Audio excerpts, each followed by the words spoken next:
master, ito update sa may ano, may Manukan area oh. Talaga punong-puno na mga mobile. Yan. Yan, punong-puno na ng mga ano, police car. May checkpoint talaga rito. Yan mga master.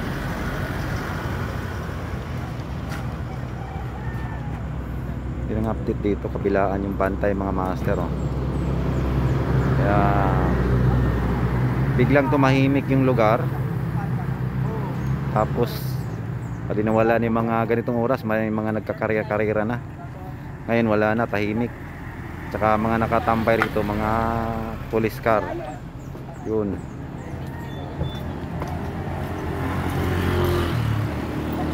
Yan mga master. Ang update sa dulo, wala nang tambay mga master oh. Pinakadulo wala na. Ano, dati dyan daming tambay dyan. Ngayon pinaalis na nila, bawal magtambay daw dyan. Ayan mga master. Tahimik. Tahimik mga master. Dati kabilaan mga master ang tambay dyan. Ngayon wala na. Kaya biglang tahimik yung area na to. Yung Sitio Manukan yata tawag dito mga master. Oh.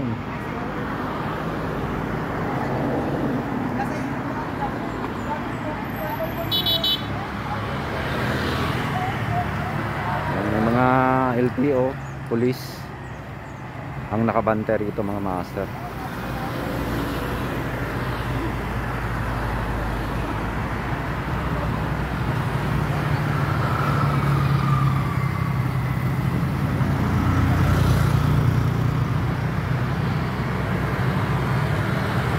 Ayan, ito rin yung update dito mga master sa may Manukan mga master. Yun, no? Kaunti ang tao, wala na rito sa taas, pero may nakaparada pa rin dito mga motor sa gilid mga master. Yun. Kaunti lang, may kagaya Lasande, grabe daming tao dahil pinagbawalan ng magtambay rito mga master, sa lalong lalo doon sa area ng may nangyari na aksidente. Lasande yan, no? Wala na talaga. Ayan, wala nang tambay doon sa dulo. Dito na lang sa kabilang gilid sa taas na may mga nakaparada pang mga motor, pero iilan-ilan na lang mga master. Yan.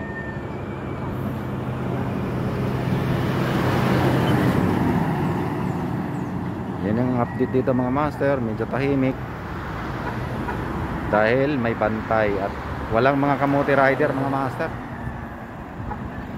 Wala yung ganitong oras na natambay sila, kabilaan talaga ang dami. Ngayon tahimik dito mga master.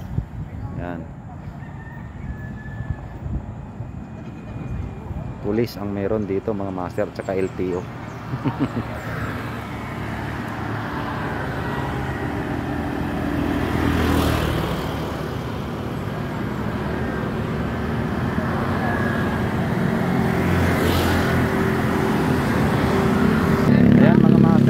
Yung update dito sa may Manukan area. Yan. At saka wala na yung mga ano dito, mga nagsa Superman. Yan mga master, yan lang. Peace out.